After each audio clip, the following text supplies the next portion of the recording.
The Woman in White by Wilkie Collins. Track 15. The Second Epoch.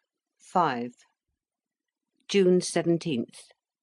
When the dinner hour brought us together again, Count Fosco was in his usual excellent spirits. He exerted himself to interest and amuse us, as if he was determined to efface from our memories all recollection of what had passed in the library that afternoon.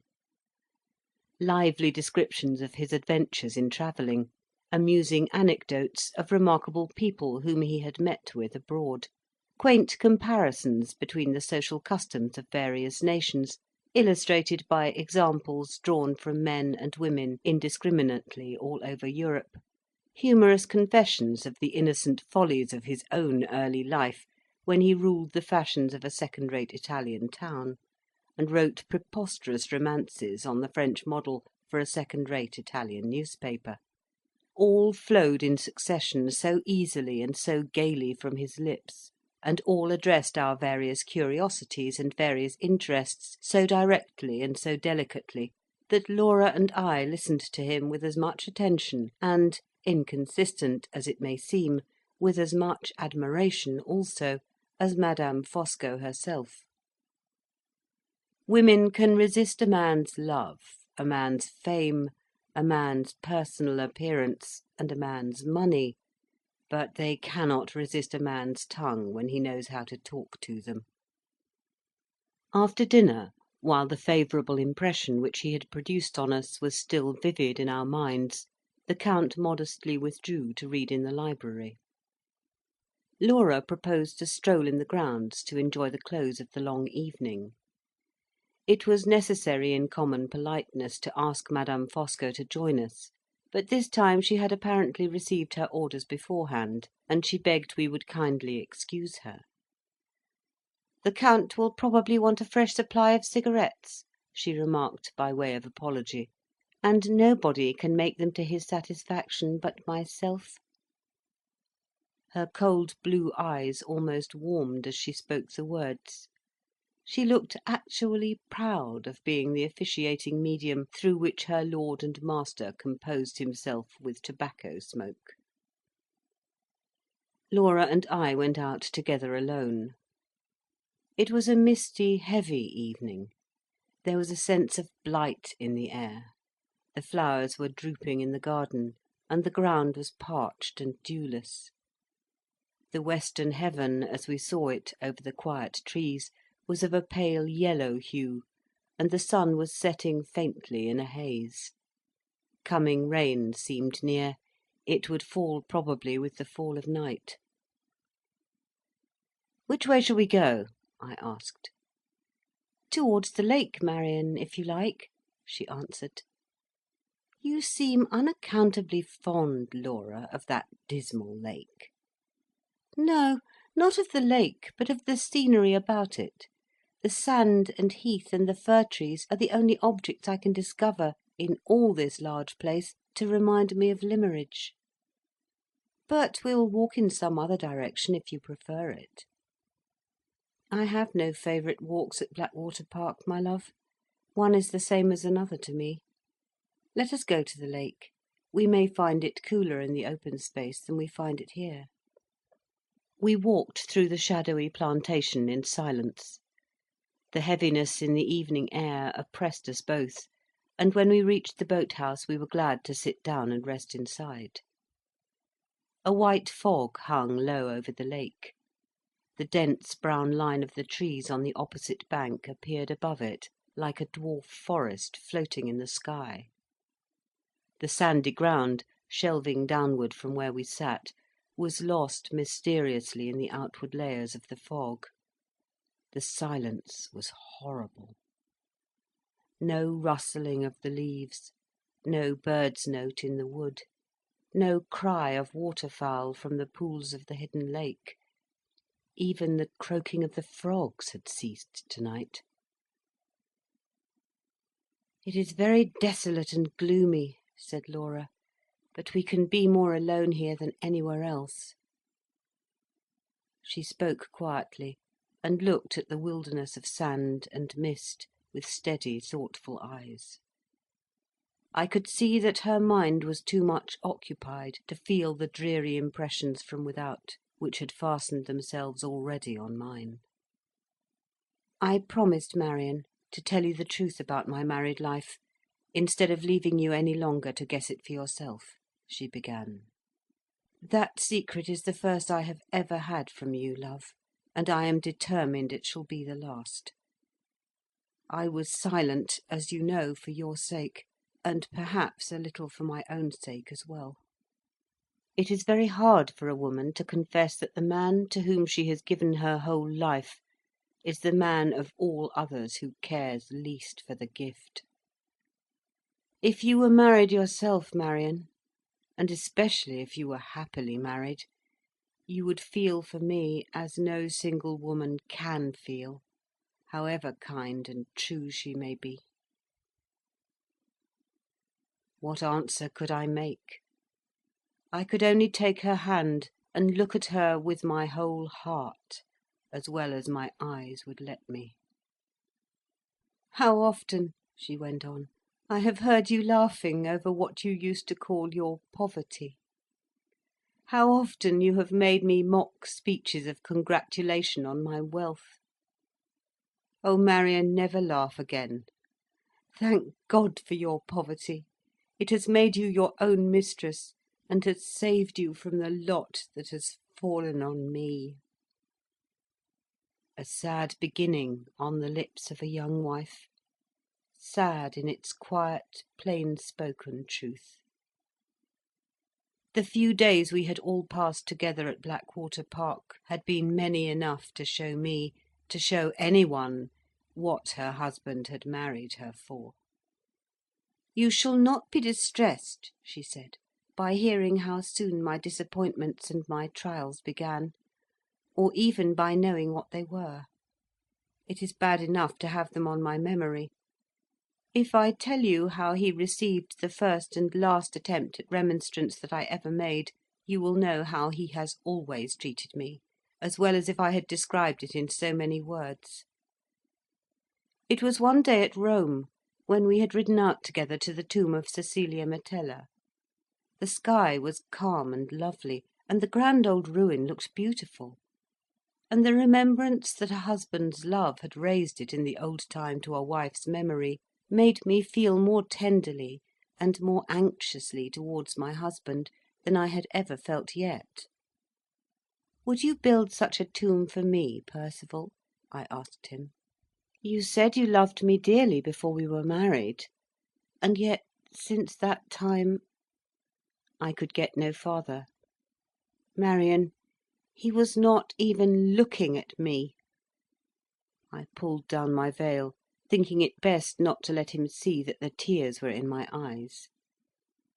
I fancied he had not paid any attention to me, but he had. He said, "Come away," and laughed to himself as he helped me on to my horse. He mounted his own horse and laughed again as we rode away. "If I do build you a tomb," he said, "it will be done with your own money. I wonder whether Cecilia Metella had a fortune and paid for hers." I made no reply. How could I, when I was crying behind my veil? "Ah, you light-complexioned women are all sulky," he said. "What do you want? Compliments and soft speeches? Well, I'm in a good humour this morning. Consider the compliments paid and the speeches said." Men little know, when they say hard things to us, how well we remember them, and how much harm they do us. It would have been better for me if I had gone on crying, but his contempt dried up my tears and hardened my heart. From that time, Marion, I never checked myself again in thinking of Walter Hartright. I let the memory of those happy days, when we were so fond of each other in secret, come back and comfort me. What else had I to look to for consolation? If we had been together, you would have helped me to better things. I know it was wrong, darling, but tell me if I was wrong without any excuse." I was obliged to turn my face from her. "Don't ask me," I said. "Have I suffered as you have suffered? What right have I to decide?" "I used to think of him," she pursued, dropping her voice and moving closer to me. "I used to think of him when Percival left me alone at night to go among the opera people. I used to fancy what I might have been if it had pleased God to bless me with poverty, and if I had been his wife. I used to see myself in my neat, cheap gown, sitting at home and waiting for him while he was earning our bread. Sitting at home and working for him, and loving him all the better because I had to work for him, seeing him come in tired and taking off his hat and coat for him, and Marion pleasing him with little dishes at dinner that I had learned to make for his sake. Oh, I hope he is never lonely enough and sad enough to think of me and see me as I have thought of him and see him." As she said those melancholy words, all the lost tenderness returned to her voice, and all the lost beauty trembled back into her face. Her eyes rested as lovingly on the blighted, solitary, ill-omened view before us, as if they saw the friendly hills of Cumberland in the dim and threatening sky. "Don't speak of Walter any more," I said, as soon as I could control myself. "Oh, Laura, spare us both the wretchedness of talking of him now." She roused herself, and looked at me tenderly. "I would rather be silent about him for ever," she answered, "than cause you a moment's pain." "It is in your interests," I pleaded. "It is for your sake that I speak. If your husband heard you—" "It would not surprise him if he did hear me." She made that strange reply with a weary calmness and coldness. The change in her manner, when she gave the answer, startled me almost as much as the answer itself. "Not surprise him?" I repeated. "Laura, remember what you are saying. You frighten me." "It is true," she said. "It is what I wanted to tell you today, when we were talking in your room. My only secret when I opened my heart to him at Limmeridge was a harmless secret, Marion. You said so yourself. The name was all I kept from him. And he has discovered it." I heard her, but I could say nothing. Her last words had killed the little hope that still lived in me. "It happened at Rome," she went on, as wearily calm and cold as ever. "We were at a little party given to the English by some friends of Sir Percival's, Mr. and Mrs. Markland. Mrs. Markland had the reputation of sketching very beautifully, and some of the guests prevailed on her to show us her drawings. We all admired them, but something I said attracted her attention particularly to me. 'Surely you draw yourself?' she asked. 'I used to draw a little once,' I answered, 'but I have given it up.' 'If you have once drawn,' she said, 'you may take to it again one of these days; and if you do, I wish you would let me recommend you a master.' I said nothing, you know why, Marion, and tried to change the conversation. But Mrs. Markland persisted. 'I have had all sorts of teachers,' she went on, 'but the best of all, the most intelligent and the most attentive, was a Mr. Hartright. If you ever take up your drawing again, do try him as a master. He is a young man, modest and gentlemanlike. I am sure you will like him.' Think of those words being spoken to me publicly, in the presence of strangers, strangers who had been invited to meet the bride and bridegroom. I did all I could to control myself. I said nothing, and looked down close at the drawings. When I ventured to raise my head again, my eyes and my husband's eyes met, and I knew by his look that my face had betrayed me. 'We will see about Mr. Hartright,' he said, looking at me all the time. when we get back to England. I agree with you, Mrs. Markland. I think Lady Glyde is sure to like him." He laid an emphasis on the last words which made my cheeks burn, and set my heart beating as if it would stifle me. Nothing more was said. We came away early. He was silent in the carriage driving back to the hotel. He helped me out, and followed me upstairs as usual. But the moment we were in the drawing room, he locked the door, pushed me down into a chair, and stood over me with his hands on my shoulders. "Ever since that morning when you made your audacious confession to me at Limmeridge," he said, "I have wanted to find out the man. And I found him in your face tonight. Your drawing master was the man, and his name is Hartright. You shall repent it, and he shall repent it, to the last hour of your lives. Now go to bed and dream of him if you like, with the marks of my horsewhip on his shoulders." Whenever he is angry with me now, he refers to what I acknowledged to him in your presence with a sneer or a threat. I have no power to prevent him from putting his own horrible construction on the confidence I placed in him. I have no influence to make him believe me, or to keep him silent. You looked surprised today when you heard him tell me that I had made a virtue of necessity in marrying him. You will not be surprised again when you hear him repeat it the next time he is out of temper. "Oh, Marion, don't, you hurt me." I had caught her in my arms, and the sting and torment of my remorse had closed them round her like a vice. Yes, my remorse. The white despair of Walter's face, when my cruel words struck him to the heart in the summer house at Limmeridge, rose before me in mute, unendurable reproach.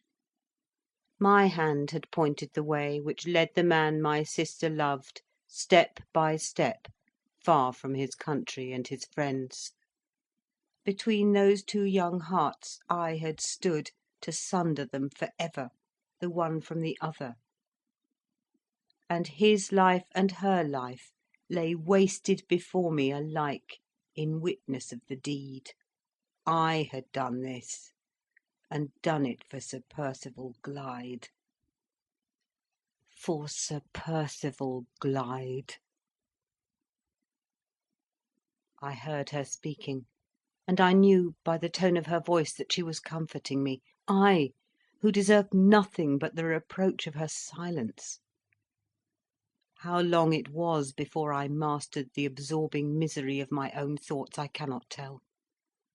I was first conscious that she was kissing me, and then my eyes seemed to wake on a sudden to their sense of outward things, and I knew that I was looking mechanically straight before me at the prospect of the lake. "It is late," I heard her whisper. "It will be dark in the plantation." She shook my arm and repeated, "Marion, it will be dark in the plantation." "Give me a minute longer," I said. "A minute to get better in." I was afraid to trust myself to look at her yet, and I kept my eyes fixed on the view. It was late. The dense brown line of trees in the sky had faded in the gathering darkness to the faint resemblance of a long wreath of smoke. The mist over the lake below had stealthily enlarged and advanced on us. The silence was as breathless as ever, but the horror of it had gone, and the solemn mystery of its stillness was all that remained. "We are far from the house," she whispered. "Let us go back." She stopped suddenly, and turned her face from me towards the entrance of the boat house. "Marion," she said, trembling violently, "do you see nothing? Look!" "Where?" "Down there, below us." She pointed. My eyes followed her hand, and I saw it too. A living figure was moving over the waste of heath in the distance. It crossed our range of view from the boat house, and passed darkly along the outer edge of the mist. It stopped far off in front of us, waited, and passed on. moving slowly, with the white cloud of mist behind it and above it, slowly, slowly, till it glided by the edge of the boat-house, and we saw it no more. We were both unnerved by what had passed between us that evening. Some minutes elapsed before Laura would venture into the plantation, and before I could make up my mind to lead her back to the house. "Was it a man or a woman?" she asked in a whisper, as we moved at last into the dark dampness of the outer air. "I am not certain." "Which do you think?" "It looked like a woman." "I was afraid it was a man in a long cloak." "It may be a man. In this dim light it is not possible to be certain." "Wait, Marion, I'm frightened. I don't see the path. Suppose the figure should follow us?" "Not at all likely, Laura. There is really nothing to be alarmed about. The shores of the lake are not far from the village, and they are free to any one to walk on by day or night. It is only wonderful we have seen no living creature there before." We were now in the plantation. It was very dark, so dark that we found some difficulty in keeping the path. I gave Laura my arm, and we walked as fast as we could on our way back. Before we were half-way through, she stopped, and forced me to stop with her. She was listening. "Hush," she whispered. "I hear something behind us." "Dead leaves," I said to cheer her, "or a twig blown off the trees." "It is summer time, Marion, and there is not a breath of wind. Listen." I heard the sound too, a sound like a light footstep following us. "No matter who it is, or what it is," I said, "let us walk on. In another minute, if there is anything to alarm us, we shall be near enough to the house to be heard." We went on quickly, so quickly that Laura was breathless by the time we were nearly through the plantation and within sight of the lighted windows. I waited a moment to give her breathing time. Just as we were about to proceed, she stopped me again, and signed to me with her hand to listen once more. We both heard distinctly a long, heavy sigh behind us, in the black depths of the trees. "Who's there?" I called out. There was no answer. "Who's there?" I repeated. An instant of silence followed, and then we heard the light fall of the footsteps again, fainter and fainter, sinking away into the darkness, sinking, sinking, sinking, till they were lost in the silence. We hurried out from the trees to the open lawn beyond, crossed it rapidly, and without another word passing between us, reached the house. In the light of the hall lamp, Laura looked at me with white cheeks and startled eyes. "I'm half dead with fear," she said. "Who could it have been?" "We will try to guess tomorrow," I replied. "In the meantime, say nothing to any one of what we have heard and seen." "Why not?" "Because silence is safe, and we have need of safety in this house." I sent Laura upstairs immediately, waited a minute to take off my hat and put my hair smooth, and then went at once to make my first investigations in the library, on pretence of searching for a book. There sat the Count, filling out the largest easy chair in the house, smoking and reading calmly, with his feet on an ottoman, his cravat across his knees, and his shirt collar wide open. And there sat Madame Fosco, like a quiet child, on a stool by his side, making cigarettes. Neither husband nor wife could, by any possibility, have been out late that evening, and have just got back to the house in a hurry. I felt that my object in visiting the library was answered the moment I set eyes on them. Count Fosco rose in polite confusion, and tied his cravat on when I entered the room. "Pray don't let me disturb you," I said. "I have only come here to get a book." "All unfortunate men of my size suffer from the heat," said the Count, refreshing himself gravely with a large green fan. I wish I could change places with my excellent wife. She is as cool at this moment as a fish in the pond outside." The Countess allowed herself to thaw under the influence of her husband's quaint comparison. "I am never warm, Miss Halcombe," she remarked, with the modest air of a woman who was confessing to one of her own merits. "Have you and Lady Glyde been out this evening?" asked the Count, while I was taking a book from the shelves to preserve appearances. "Yes, we went out to get a little air." "May I ask in what direction?" "In the direction of the lake, as far as the boat house." "Aha! As far as the boat house?" Under other circumstances I might have resented his curiosity, but to night I hailed it as another proof that neither he nor his wife were connected with the mysterious appearance at the lake. "No more adventures, I suppose, this evening?" he went on. "No more discoveries, like your discovery of the wounded dog?" He fixed his unfathomable grey eyes on me, with that cold, clear, irresistible glitter in them which always forces me to look at him, and always makes me uneasy while I do look. An unutterable suspicion that his mind is prying into mine overcomes me at these times, and it overcame me now. "No," I said shortly. "No adventures, no discoveries." I tried to look away from him and leave the room.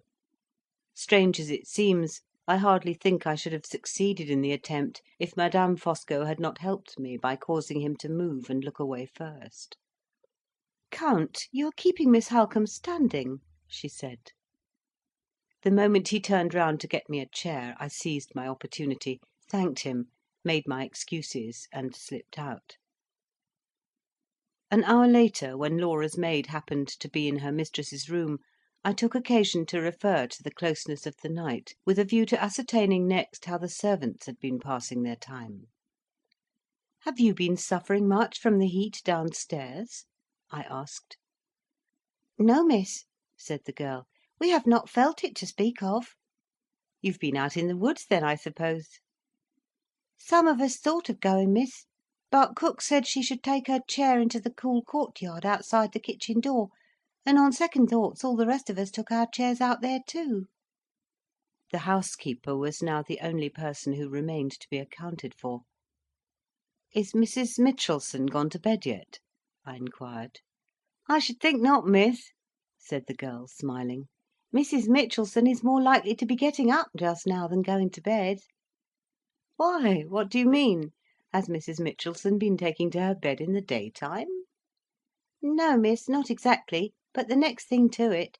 She's been asleep all the evening on the sofa in her own room."